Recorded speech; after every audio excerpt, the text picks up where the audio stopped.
देखिए, लगता तो जरूर है, लेकिन आप पत्रकार होकर के अगर राजनीति करेंगे, सवाल को उसी राजनीतिक दायरे से पेश करेंगे, तो थोड़ा गलत हो जाएगा। आप जानते हैं कि अभी एक युद्ध चल रहा है। आए थे उस समय चुनाव नहीं हुई थी जी। जब हम अंतर्राष्ट्रीय महिला दिवस के दिन आए थे। हमने बोला था कि चुनाव खत्म होगी और डीजल और पेट्रोल के प्राइस बढ़ जाएंगे। इस व्यक्ति की कमाई 5,000 रुपये थी, आज वो व्यक्ति 15,000 20,000 रुपये कमा रहा है। तो इसलिए हमारी आमदनी भी बढ़ी है, हमारी क्रय शक्ति भी बढ़ी है, और सरकार जो टैक्स भी ले रही है तो उसके हिसाब से विकास के कार्य भी बहुत बढ़ गए। महंगाई बढ़ रही है, केंद्र की सरकार दुविधा में कहाँ है। केंद्र की सरकार तो बढ़ा रही है, तो जानबूझकर बढ़ा रही है, पूरी समझदारी के साथ बढ़ा रही है। अब इसका असर लोगों पर पड़ेगा, तो लोगों को इस असर को झेलना होगा। महंगाई बढ़ेगी, कठिनाइयाँ बढ़ेंगी। चुनाव तक में आपने 3 महीना आप पेट्रोल का दाम को रोक करके रखा।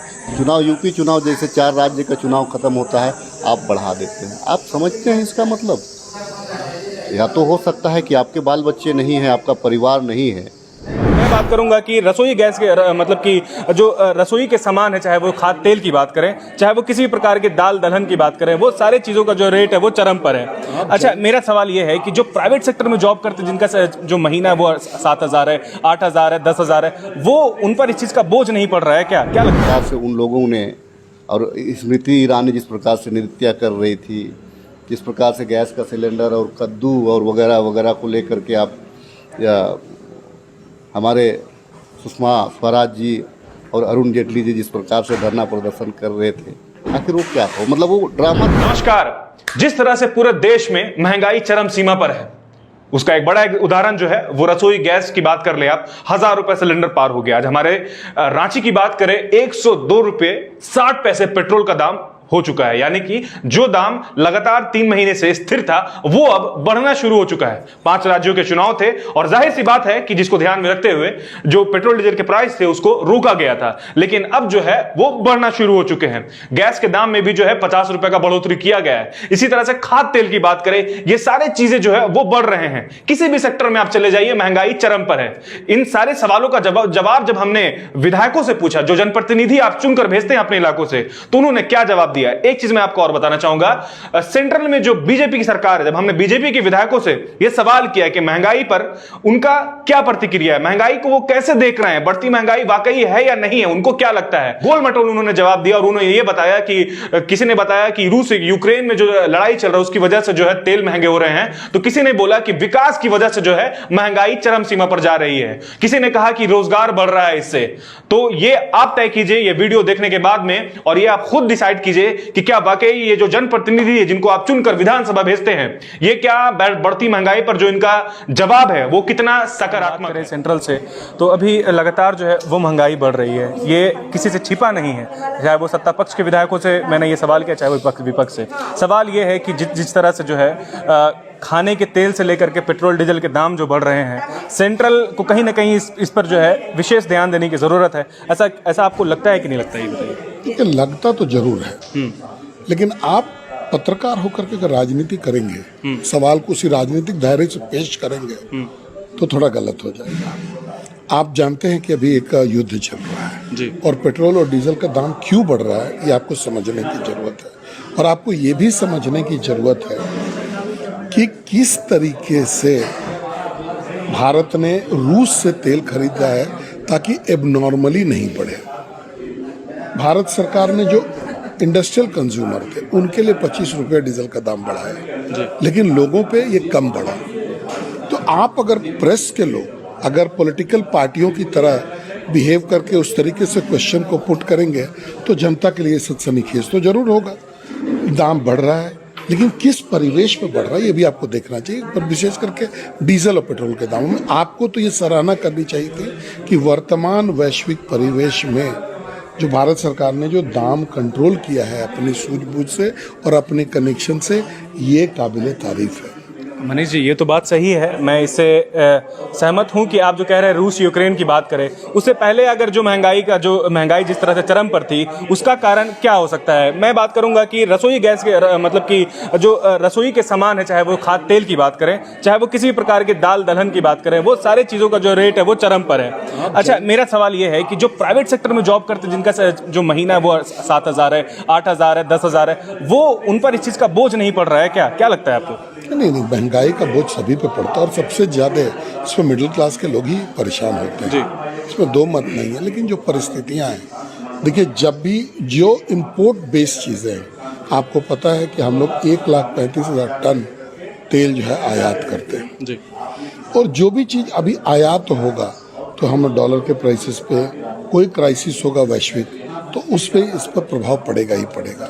आप देख रहे हो कि भारत सरकार बहुत तेज़ी से प्रयास कर रही है कि जैसे हम खाद्यान्न में एकदम सेल्फ डिपेंडेंट हैं, उसी तरीके से डिफेंस आइटम्स में और तिलहन में, मतलब जो तेल के जो प्रोडक्ट्स हैं उसमें भी अगर हम लोग सेल्फ सफिशिएंट हो जाते हैं तो ये जो दाम है बाकी ये जो है हमारे कंट्रोल में रहेगा। लेकिन अगर आप एक जेन्युइनली अगर आप असेस करेंगे तो जो वैश्विक परिवेश है जिससे कि पूरा इकोनॉमी गाइड होता है, उसमें भारत सरकार ने जितना बढ़ना चाहिए था उस पर काफ़ी कंट्रोल किया और चीज़ें कम बढ़ी है। हमने ये सवाल जो है विपक्ष के विधायकों से भी किया है। महंगाई चरम सीमा पर है। देखा कि आपने अभी इलेक्शन था तो उसको लेकर के जो है तेल के दाम और चाहे गैस के दाम वो स्थिर थे। अभी 50 रुपये जो है रसोई गैस में बढ़ा दिए गए हैं और 80 पैसे के लगभग पेट्रोल में बढ़ा दिए गए। विपक्ष का ये मानना है कि ये जो यहाँ पे जो 100 रुपये प्रति लीटर पेट्रोल की बात करें, चाहे वो गैस की बात करें, ये बहुत ही सस्ता है। मोदी जी का जो ये एक तरह से आप लोग पे जो संरक्षण है, उनकी मोह माया है, उनका दया कृपा बना है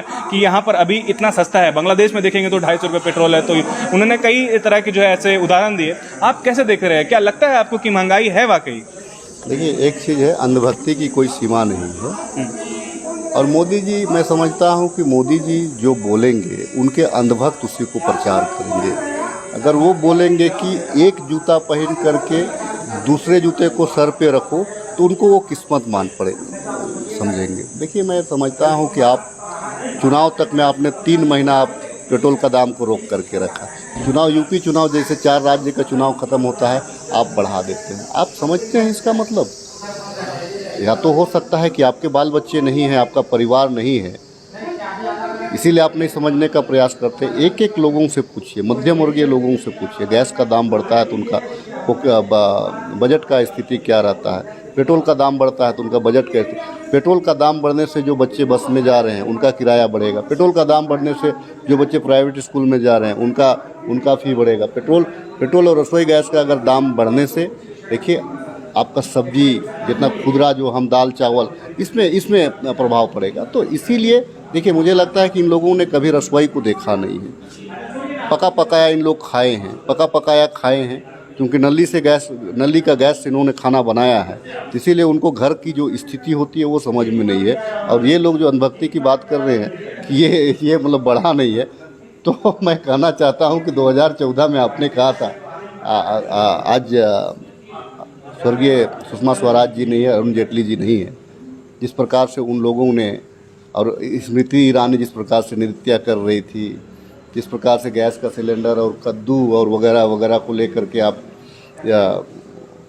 हमारे सुषमा स्वराज जी और अरुण जेटली जी जिस प्रकार से धरना प्रदर्शन कर रहे थे, आखिर वो क्या था? मतलब वो ड्रामा था। तब तो आप खाएं तो मीठा, हम खाएं तो खट्टा।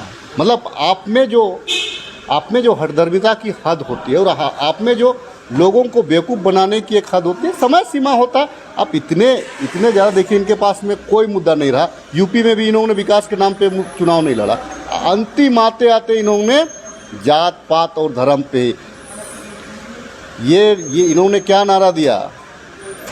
राम को जिन्होंने लाना उसको है। राम को आप ला सकते हैं।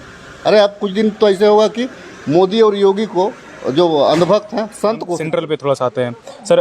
आज आपने अगर खबर देखा होगा तो तेल पे जो सर गैस पे, तेल पे बात करें, रसोई गैस पे जो है 50 रुपये का बढ़ोतरी हुआ है, पेट्रोल पे जो है वो 80 पैसा, यानी कि लगातार जो स्थिर चल रहा था वो अब बढ़ना शुरू हो गया, यानी कि आंकड़ा 100 के पार हो गया है। उसी तरह से अगर मैं थोक डीजल की बात करूँ तो उसमें भी 25 रुपये का बढ़ोतरी की गई है। सर, सरकार, केंद्र सरकार क्या इसके लिए जवाबदेह नहीं है कि जो लोग मध्यम वर्ग के लोग हैं वो त्रस्त हो रहे हैं इस चीज़ से?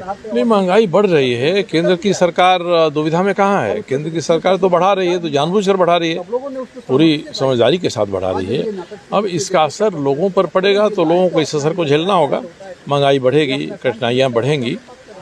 अब इसमें राज्य और केंद्र की सरकारें मिलकर अपना टैक्स कुछ घटा देती हैं तो कुछ हद तक भरपाई होगी, नहीं तो विकास की जिस दिशा में देश जा रहा है ग्लोबलाइजेशन की ओर, उसमें एक असंभाविक खतरा ये था, उसका सामना हम सभी कर रहे हैं, वो करना पड़ेगा। रोजगार क्या सर, अगर रोजगार की बात करें, मैंने विपक्ष के विधायकों से बात की जो अभी केंद्र में सत्ता में हैं, उन्होंने कहा कि महंगाई बढ़ रही है तो रोजगार भी दिया जा रहा है, लोग अब सशक्त हो रहे हैं। क्या आपको भी ऐसा लगता है? नहीं, महंगाई से और रोजगार और सशक्त होने दोनों का कोई रिश्ता नहीं है जी। महंगाई कभी भी लोगों का सशक्तिकरण नहीं करती है, क्योंकि जो सीमित आय वाले हैं, निश्चित आय वाले हैं, कम आय वाले वर्ग में हैं, उनको तो महंगाई बढ़ने का सीधा नुकसान होता है।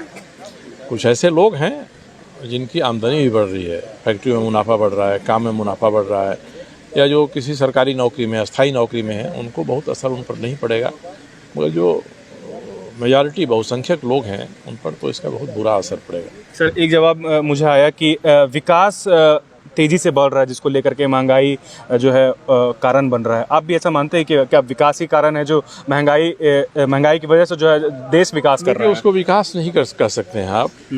दुनिया में जो प्रतिस्पर्धा हो रही है हथियार से लेके जीवन शैली की, हम उस तरह की संरचनाएं खड़ा कर रहे हैं, उसमें पैसे लग रहे हैं आपके। अब विकास अगर यही है तो कहिएगा कि विकास के कारण है, मगर विकास यही नहीं है। विकास का मतलब है कि लोग अधिक से अधिक खुश कैसे रहें, और महंगाई बढ़ने से कोई खुश नहीं है। इसलिए विकास की परिभाषा कोई अपने गढ़ लेगा और कहेगा कि विकास के कारण महंगाई बढ़ रही है, तो उसकी समझदारी है। और अधिकतम लोग जब खुश नहीं रहेंगे, संतुष्ट नहीं रहेंगे, तो इस विकास से क्या होगा? महंगाई की बात करें, जो आपने देखा कि रसोई गैस के दाम में 50 रुपये का जो बढ़ोतरी हुआ है, पेट्रोल भी जो है 100 पार हो गया है, और ऐसे कई चीज़ें हैं जो लगातार, खाने की, रसोई के तेल की बात करें वो बढ़ रहे हैं। क्या लगता नहीं है कि केंद्र सरकार को इस पर रोक लगानी चाहिए? लोग त्रस्त हैं। मैं झारखंड की नहीं, पूरे देश की बात कर रहा हूँ। नहीं, देखिए, ये मूल्य बढ़ा तो निश्चित रूप से यह नहीं होना चाहिए, लेकिन बहुत से ऐसे चीज़ हैं जो मजबूरीवश करने पड़ते हैं। अभी आप सब लोग जानते हैं कि जिस प्रकार से यूक्रेन और रसिया के युद्ध हो रहे हैं, उसके अंदर कच्चे तेल के बैरल पे दाम बढ़ गए। इसके अलावा आप एक चीज़ और देखिए कि वस्तु के दाम तो बढ़े, ठीक है, मान लिया, गलत है, लेकिन आप इसका भी आकलन कीजिए कि पहले एक आदमी का कमाई मंथली कितना होता था, आज कमाई कितना होता है। मेरे पास हैं, मैं जानता हूँ उस व्यक्ति को जो रिटायर किए थे, तो उस समय उनका तनख्वाह 1200 रुपये था, आज 35,000 रुपये पेंशन उठा रहे हैं। या जिस व्यक्ति की कमाई 5,000 रुपये थी, आज वो व्यक्ति 15,000 20,000 रुपये कमा रहा है। तो इसलिए हमारी आमदनी भी बढ़ी है, हमारी क्रय शक्ति भी बढ़ी है, और सरकार जो टैक्स भी ले रही है, तो उसके हिसाब से विकास के कार्य भी बहुत बढ़ गए हैं। मेरा इसका मतलब ये नहीं कि मैं कह रहा हूँ कि मूल्य बढ़ाना उचित है, लेकिन कहीं मजबूरी में, मेरा कहना है कि मजबूरी में वस्तुओं के दाम बढ़ाने पड़ते हैं, और उसी का नतीजा ये डीजल पेट्रोल की जो कीमत हो गए, ट्रांसपोर्टेशन उससे बढ़ा, तो इसके ये मजबूरी है। लेकिन साथ ही साथ उन पैसों से विकास भी हो रहा है, विकास बहुत ज़्यादा हो रहा है। इस चीज़ को इसलिए आप मिला के देखिएगा तो जो हमारे विकास हो रहे हैं, जो हमारी आमदनी बढ़ रही है, तो उस प्रकार से हमारे खर्चे भी बढ़ रहे हैं। अच्छा राज जी, आपने बात कही कि मैं उसी पर आता हूँ। आपने कहा कि जो रोज़गार है या फिर जो नौकरी कर रहे हैं उनको 1200 की तनख्वाह मिलती थी, वो अभी बढ़ चढ़कर ज़्यादा हो गया है। उनका क्या, जो प्राइवेट सेक्टर में जॉब करते हैं, जो 7,000 8,000 में काम कर रहे हैं, अपना परिवार चला रहे हैं, उनके लिए 200 रुपये का तेल, उनके लिए 100 रुपये का पेट्रोल, और उनके लिए 1,000 रुपये का जो रसोई गैस है, क्या वो ज़्यादा नहीं लगता है आपको? नहीं, मैंने कहा ना कि मैं इस बात से बिल्कुल इनकार नहीं कर रहा कि दाम नहीं बढ़ने चाहिए, मैंने बढ़ने चाहिए। मैं इसको कहीं भी इसको प्रेशर नहीं दे रहा हूँ, मैं इसकी तारीफ तो नहीं कर रहा हूँ कि दाम बढ़े तो अच्छे हुए, लेकिन मैंने कहा कि कहीं कहीं मजबूरी में दाम बढ़ाने पड़ते हैं। दाम बढ़ते हैं, जिस प्रकार से कच्चे तेल के दाम बढ़ गए तो उसके अनुसार से दाम बढ़े, और दाम बढ़े तो भाई स्वाभाविक है, ट्रांसपोर्टिंग कॉस्ट बढ़ जाएगा, बहुत से कॉस्ट बढ़ जाते हैं, सब एक दूसरे पर डिपेंडेंट है तो उससे दाम बढ़ते हैं। आज हमने ये सवाल सबसे किया, आपसे भी कर रहे हैं। बस एक आखिरी सवाल, आज देखा कि आपने 50 रुपये जो रसोई गैस से बढ़ाया गया, पेट्रोल डीजल की बात करें वो 100 रुपये पार हो गया पहले ही है। बोला था ना, नहीं, क्योंकि एक सेकेंड बस सारा हम जब आए थे उस समय चुनाव नहीं हुई थी जी। जो हम अंतर्राष्ट्रीय महिला दिवस के दिन आए थे, हमने बोला था कि चुनाव खत्म होगी और डीजल और पेट्रोल के प्राइस बढ़ जाएंगे बहुत, और देखिए अब सब चीज़ों के प्राइस बढ़ गए।